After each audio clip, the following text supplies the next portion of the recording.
Anvesh release చేసిన ఒక వీడియోలో తన మనసులోని మాటలను చాలా ఓపెన్గా చెప్పాడు.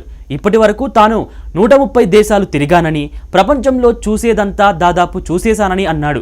ఎన్నో కష్టాలు పడి రిస్కులు తీసుకుని ఒంటరిగా ప్రయాణాలు చేసి ఇంతవరకు వచ్చానని యూట్యూబర్ అన్వేష్ చెప్పాడు. ఇప్పటి వరకు సంపాదించింది చాలని చాలా క్లియర్గా మాట్లాడాడు. తన దగ్గర ప్రస్తుతం 8 కోట్ల రూపాయలు ఉన్నాయని, వాటితో ఇక యూట్యూబ్ వ్యూస్ కంటెంట్ కోసం కాకుండా తన కోసం మిగిలిన దేశాలు తిరుగుతానని చెప్పాడు.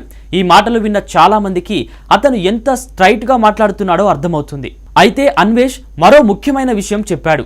తాను ట్రావెలింగ్ తగ్గించినా ఆపినా ప్రజా సమస్యలపై మాత్రం పోరాడటం ఆపనని, ప్రాణం ఉన్నంత వరకు ప్రజా సమస్యలపై పోరాడతానని చాలా గట్టిగా చెప్పాడు.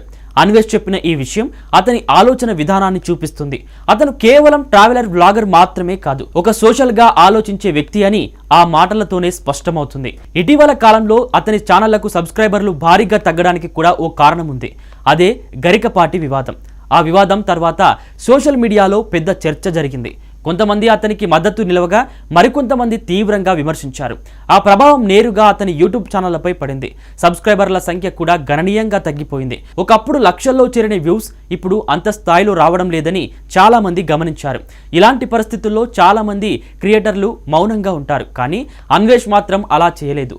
నేరుగా కెమెరా ముందు వచ్చి తన ఫీలింగ్స్ చెప్పాడు.